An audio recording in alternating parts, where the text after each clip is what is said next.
We already learned how we can use area and the normal curve to find the proportion, probability, or percentile given a certain value of the normal random variable. But sometimes we actually want to find that value of the normal random variable if we're given certain proportion, percentile, or probability. So in a sense, it's doing this process backwards, right? And let's try to see how it's performed. In this example, it says that assume that the random variable x is normally distributed. So we're not given any specifics to what that question is about. So just some random variable x. It's normally distributed with mean 50, mu equals 50, so it's population mean, and standard deviation sigma equals 7. Find each indicated percentile for x. Okay, so we need to find the 90th percentile. Let me start by noting that mean is going to be right here in the middle, so that's mean. And then let's refresh what the percentile is. So when we say, so remember, percentile is the measure of the position. So it describes the position of the certain data value. So when we say that certain data value is in 90th percentile, that means that 90% of other data values are less than or equal to the one we're looking at. So if I want to somehow indicate all that on my picture, well, if I'm trying to find a certain x value or a certain data value such that 90% of other values are below that one, that means that it should be located somewhere over here, right? So that's x. And how can I show that 90% of other data values are below that value x? Well, remember, area and the normal curve represents proportion. And when I say 90%, that's when I'm talking about proportion. So what I can do, I can simply highlight area that's to the left of x. And I have to say that this area, well, it corresponds to 90%, so it means that area itself is going to be 0.9. 0.9. This orange area is 0.9, right? And once again, the orange area is 0.9. That represents 90% as far as the proportion, so that means that 90% of data values are less than or equal to this x. And my goal is to find x because that is the 90th percentile. So x is the 90th percentile, but what is this value? Now we can find the value of this random variable either by hand if we use z-table and the formula, or we can use the technology like calculator, and that's what we're going to do. So on the calculator, to find the value of the random variable when we know area, we have to go to the same place where we find normal CDF function. So it's vars, it's second and then vars, right? So that's normal CDF, but we don't need normal CDF right now because remember that function gives us area based on the value of the random variable. And here we're doing everything in reverse. So instead we have to go to line number 3 in Norma. Press on that, then we're going to have a list of items that we need to provide to our calculator. So first it's asking about area. Now keep in mind that this calculator is specifically asking for the area to the left of the unknown random variable. And that's our case, right? So that area 0.9 that we figured out, it's to the left of x, so it means that we just enter it as 0.9. Now the next two items are pretty self-explanatory, right? Mu is the mean, so in our case it's 50.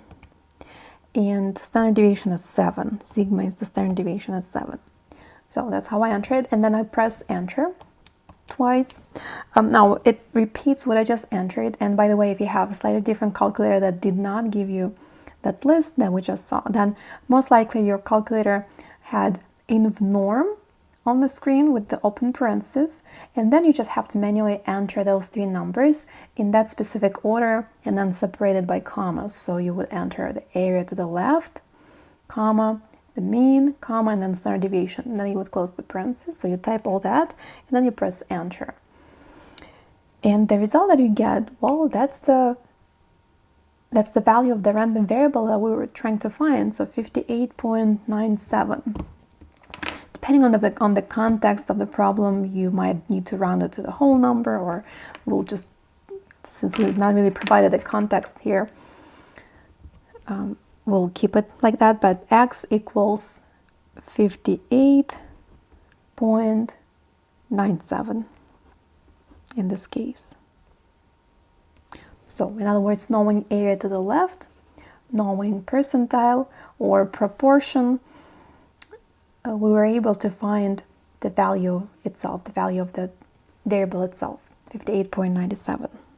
And by the way, notice that it's consistent with the mean, meaning that, well, if mean is 50, then above that is 58.97. So that's consistent. It's to the right.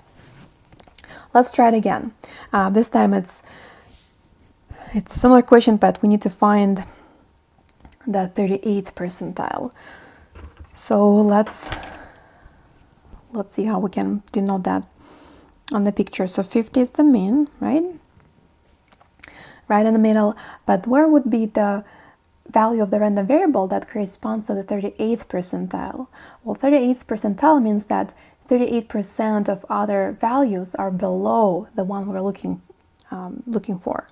Well, if it's 38% below that, and we know that half of the normal curve is 50%, right? So anything to the left of or less than the mean is 50%. Well, if I'm dealing with 38% of values to be less than, then we're looking at some x value or a known value of the random variable that's below the mean, right? And on this picture, I'll show that area to the left of that x value equals, so area equals 0.38, right? Because 38th percentile means that 38% of values are below, less than or equal to this one. So that means that area is 0.38. So to find x, we're going to repeat the steps on the calculator. We'll press second vars, scroll down to inv norm, line number 3. This time, area to the left of x is 0.38, mean is 50, and standard deviation is 7, so everything else stays the same. Press enter a few times, and then you get 47.86. That is 47.86. So that's the value. Again, it's consistent, right? 47.86 as below than 50. So we got it right. Let's write down steps that we have to take. So for both, well, for this one, I'll say inv norm.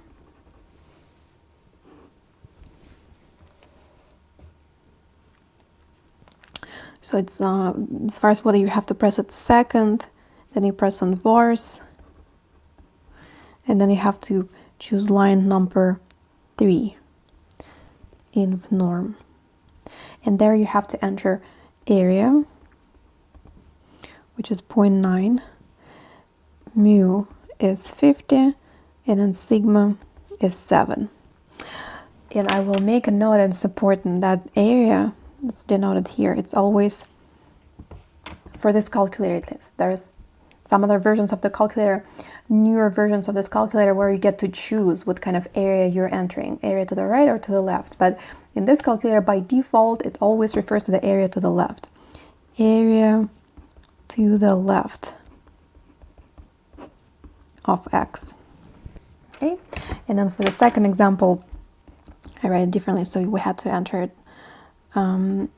If you have different calculator that doesn't show you this list, then you would enter numbers in this order: 0.38, 50, and then 7.